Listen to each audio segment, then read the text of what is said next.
सभी को मेरा नमस्कार। मैं आज आपको जाति प्रमाण पत्र का ऑफलाइन फॉर्म भरने की प्रोसेस बताता हूँ। इस फॉर्म से स्टेट का भी जाति बन जाएगा और सेंटर का भी जाति बन जाएगा ओबीसी वालों के लिए। SC ST के लिए अलग फॉर्मेट आएगा, वो मैं अगले वीडियो में डाल देता हूँ। सबसे पहले यहाँ पर आएगा आवेदक के परिवार का मुखिया का आधार कार्ड। जिस भी बंदे का अपन जाति प्रमाण पत्र बना रहे हैं उसका नाम उस जन आधार में होना चाहिए और उसके नंबर आएंगे।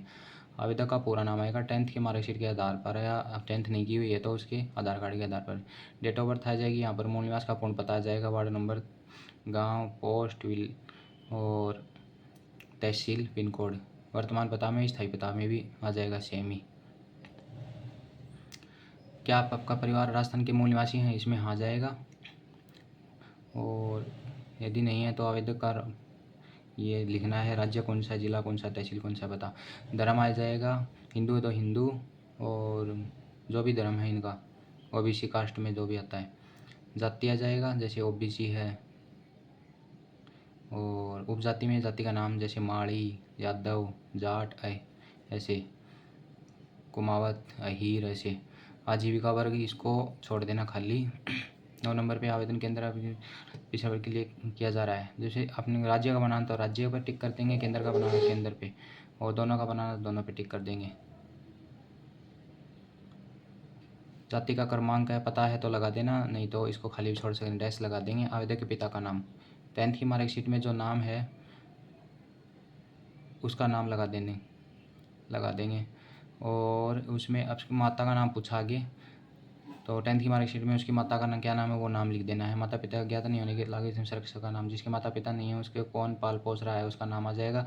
अगर अपन नहीं लगा सकते तो उसमें नहीं भी लगा, लागू नहीं है, ऐसे लिखते हैं। आवेदक के पति का नाम, ये लेडीज़ का बना रहे हैं और शादीशुदा है तो उसका पति का नाम आ जाएगा। यहाँ पर माता पिता की परिस्थिति का विवरण, माता गृहिणी है तो माता गृहिणी लिख देंगे, पिता मजदूरी है तो मजदूरी के अंदर।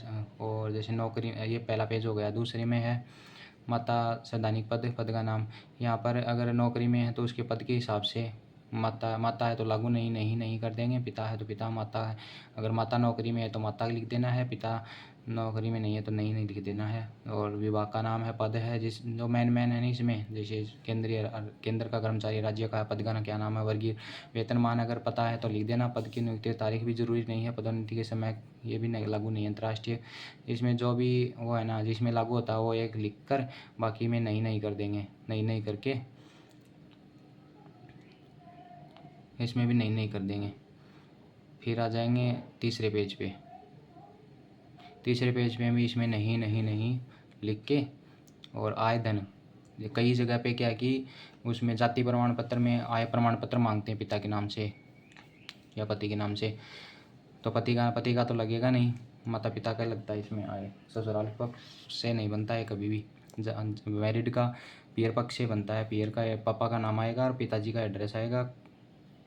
तो इसमें आय लिख देनी है भाई 62,000, 1,20,000 या जो भी 2 लाख जो भी कमाते हैं ना उसकी लिख देनी है। समस्त कुटुंब वार्षिक आय यहाँ पर लिख देनी है। आय करदाता है नहीं है, अगर है तो राइट है, नहीं तो नहीं लिख देना इसके। ये और क्या धन कर अधिनियम के अंतर्गत आता है, इसमें भी नहीं कर देना है। अन्य कोई नियुक्तियाँ नहीं करनी है। फिर इसमें लिख देना है यहाँ पर अभ्यर्थी के साइन आ जाएंगे, जिसकी जाति बनाना है, स्थान आ जाएगा, एड्रेस आ जाएगा यहाँ पर छोटा ही, जैसे कोई भी गाँव का नाम आपका, और दिनांक लगानी नहीं है जिस दिन फार्म भर रहे हैं अपन। फिर ये आ जाएगा गवाह का अगले पेज पे आ गया गवाह। तो गवाह में इस हिसाब से लिखना है। ये ऊपर तो आ जाएगा, वो खुद भरेंगे जो गवाह बनेंगे। फिर यहाँ से अपन भर कर लेकर जाना है प्रार्थिया। खुद का नाम, पुत्र पुत्री या पति का या पिता का नाम आ जाएगा, निवास आ जाएगा, जहाँ से जाति प्रमाण जाति बना ओबीसी है, ओबीसी ओब्लिक जाति का नाम, ठीक है। यहाँ पर वो गवाह साइन और सील कर देंगे। ऐसे ही 2 नंबर पे वो करके लेकर जाना है। फिर शपथ पत्र में क्या है कि अगर बंदा शपथ पत्र में अगर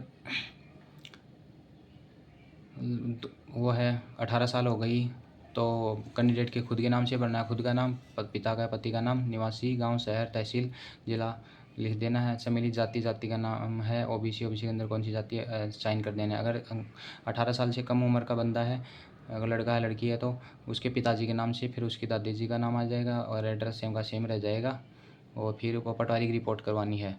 पटवारी की रिपोर्ट में वो पटवारी खुद भरेगा साइन और सील की।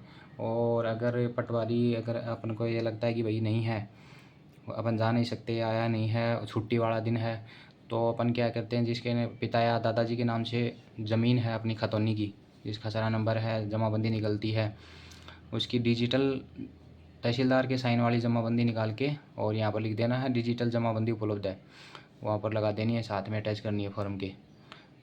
ये फॉर्म भर गया, ठीक है। और उस फॉर्म के साथ साथ कई जगह आय प्रमाण पत्र में पापा के नाम से जाति मांगते हैं और कई जगह नहीं मांगते। जहाँ पर जाति मांगते हैं तो वो तो आपको, अपन को खुद को और मांगे मित्र वाले बता देंगे कि भाई अपनी तहसील में जाति मांगते हैं, जाति में आय मांगते हैं।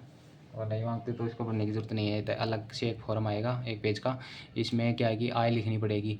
यहाँ पर एड्रेस आ जाएगा, पापा के नाम से भरा जाएगा, आपके दादाजी का नाम आ जाएगा, तो पापा की उम्र आ जाएगी, तहसील है और तहसील ज़िला झुंझुनू, और ज़िला मतलब जो भी है, हमारा झुंझुनू लगता है, बार झुंझुनू बोला जा रहा है। पिन कोड आ जाएगा। फिर कृषि भूमि से कमाते हैं तो कृषि भूमि की आय लिख देनी है, टोटल कितनी है।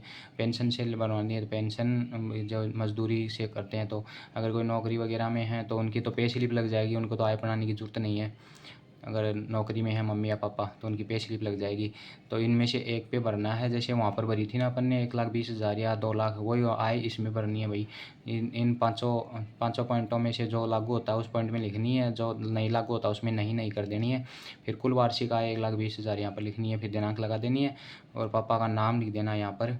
और पापा के साइन पापा कर आपके पिताजी कर ही देंगे। और फिर नीचे भी आपके पिताजी का नाम आ जाएगा और आपके पिताजी का पिता के पिता का मतलब आपके दादा का नाम कहाँ से हैं वो आ जाएगा। फिर यहाँ पर एक गवाह साइन करेगा, मोहर लगाएगा, साइन करेगा। दूसरा गवाह यहाँ पर भी मोहर और साइन करेंगे। गवाह वही लग जाएंगे जो जाति में लगवाना है, वही गवाह। ऐसे नहीं है कि भाई 2 जाति में लग लेना है और आय प्रमाण पत्र में लग देना, क्योंकि फॉर्म दोनों अलग अलग हैं, तो गवाह भी वही चल जाएंगे इसी फॉर्म में। जो जाति वाले फॉर्म में करवाए हैं उसके यहाँ पर करवा लेना। फिर प्रारूप भाग 3 में शपथ पत्र में भी आपके पिताजी का नाम, फिर आपके दादाजी का नाम, और फिर आय लिख देनी है 1,20,000 या 2 लाख, जो भी की है, 58,000, 68,000, 70, 72, 96, 92 जो भी की है। फिर यहाँ पर आपके पिताजी के साइन हो जाएंगे, यहाँ पर पिताजी के आपका नाम लिख देना। इसमें दोनों लिखा है, हस्ताक्षर एवं नाम।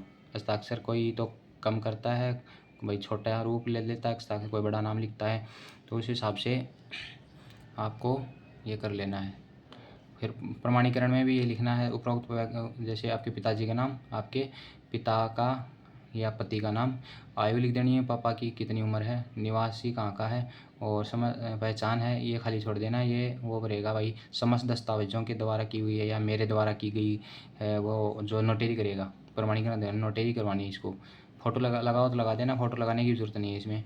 तो नोटरी करवा के जब भी अपलोड करें तो वही मित्रवाड़ा उस फॉर्म के साथ अपलोड करेगा। ये तो हो गया आय प्रमाण पत्र का। और जाति के फॉर्म में साथ में क्या क्या लगाना है, और राशन कार्ड लगेगा, जन आधार कार्ड लगेगा, और पिताजी का वोटर ID लग जाएगा, और प्रार्थी का लग जाएगा 10th की मार्कशीट और आधार कार्ड, ये लगेंगे। अगर लड़की शादीशुदा है, ससुराल में है और वो जाति की ज़रूरत है, तो उसमें कोई ज़रूरी नहीं है भाई अपन को राशन कार्ड में नाम हो चाहे मत हो या ना हो। क्यों, शादी होने के बाद में ससुराल में नाम चला जाता है, तो राशन कार्ड तो लग जाएगा पापा का आपके पिताजी के नाम से, उसमें चाहे उस लड़की का नाम हो चाहे मत हो। सभी को पता है कि शादी कर दी तो नाम वहाँ पर मिलेगा, तो वहाँ का लगेगा नहीं, क्यों पटवारी पियर पक्ष का होता है, पियर पक्ष का यहाँ का ही राशन कार्ड देखेगा, तो उसमें नाम की कोई बाध्यता नहीं है, नाम हो जाए मत हो, राशन कार्ड वहाँ का लग जाएगा। और जनाधार ससुराल का लगेगा, क्योंकि लड़की की शादी होगी, ससुराल में नाम है, तो जनाधार से नाम उठाएगा, तो वो ससुराल का लग जाएगा जहाँ पर लड़की का नाम है उस महिला का। और उसमें उसके पिताजी का ही वो लग जाएगा पहचान पत्र, और कैंडिडेट का लग जाएगा महिला की आधार कार्ड और 10th की मार्कशीट। और 10th की पढ़ी हुई नहीं है तो 10th की मार्कशीट की जरूरत भी नहीं है। इसमें मैरिज सर्टिफिकेट की जरूरत नहीं है। कई बार ऐसे सोचते हैं कि भाई शादी हो गई, मैरिज सर्टिफिकेट लगाना ही नहीं लगाना। जाति हमेशा पीयर पक्ष से बनता है, उसमें मैरिड अनमेरिड का कोई भी वो रोल नहीं है। उसमें तो ये डॉक्यूमेंट्स लगा के आप इसमें ओरिजिनल भी लगा सकते हो, साथ में स्कैन करवा के या फ़ोटोकॉपी लगा के। और बेस्ट तो ये रहेगा, आगे आगे नियम कर रहे हैं कि इसमें ओरिजिनल डॉक्यूमेंट्स ही लगेंगे, स्कैन करके स्कैन करवा के वापस ले आना है मित्र वाले से। ये भी 2 या 3 दिन में रेडी हो जाता है और फिर मित्र से निकलवा सकते हैं जाति प्रमाण पत्र का भी। धन्यवाद।